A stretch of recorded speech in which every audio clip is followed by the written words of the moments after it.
हमारे शरीर की अवस्था लगभग 10 वर्ष की थी जब हम पूज्य गुरुदेव के साथ श्री वृंदावन आए। तो यमुना जी बहुत दिव्य जल बहता था। सन 1981-82 की बात है। यमुना जी का जल बड़ा निर्मल था। तो यमुना जी पास में ही बहती थी, उस समय इतनी दूर नहीं थी। तो यमुना स्नान करने जाते, रोज यमुना जी नहाते। तो यमुना जी में स्नान करते, वहीं जल में खड़े होकर संध्योपासन करते, वहीं एक माला गायत्री का, कम से कम 1-2 माला मंत्राज का जप करते और शेष जप मंत्राज का आसन पर आकर करते।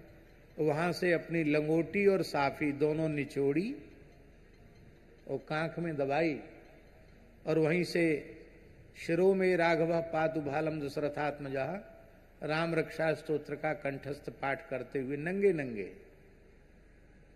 पाठ करते हुए सुदामा कुटी महाराज जी। तब महाराज, अरे पंडित जी बाबरे, जनेऊ पहनते हो, जनेऊ पहनने वाले को नंगे नहीं घूमना चाहिए, जनेऊ बदलो।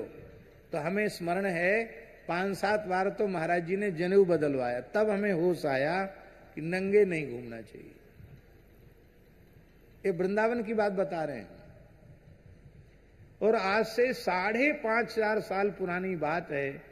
और वो छोटी छोटी बालिकाएं मात्र 5 वर्ष की आयु की हैं। और ठाकुर जी कितने बड़े हैं। नंद ब्रज कुमारिका, वो तो छोटी छोटी बालिकाएं हैं। कुमारिका, कुमार 5 वर्ष की अवस्था को कुमार कहते हैं और 5 वर्ष की अवस्था की कन्या को कुमारिका कहते हैं। और भगवान श्री कृष्ण 6 वर्ष के हैं। कितने वर्ष के हैं? जिस समय चीर हरण लीला हुई है उस समय भगवान 6 साल के हैं। 6 साल का बालक कितना बड़ा होता है? और बालिकाएं 5 साल की है, कोई 4 साल की है, कोई 5 ही साल की है।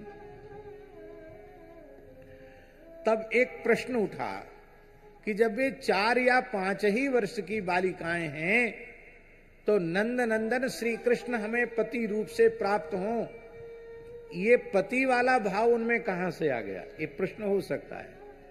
छोटी बच्चियों को तो पता ही नहीं चलता पति क्या होता है। बालक समझते हैं क्या? नहीं समझते हैं।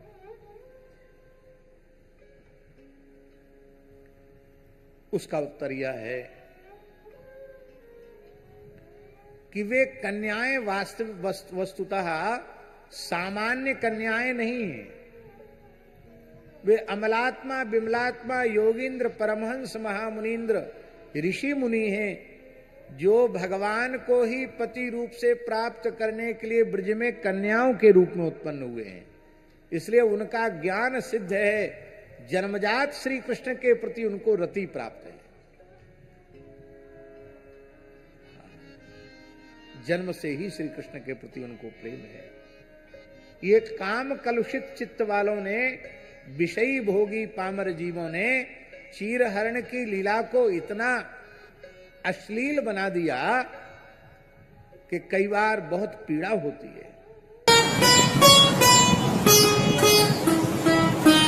श्री सीताराम प्रतिदिन सत्संग एवं दर्शन के लिए श्री महाराज जी के ऑफिशियल चैनल को जरूर सब्सक्राइब करें।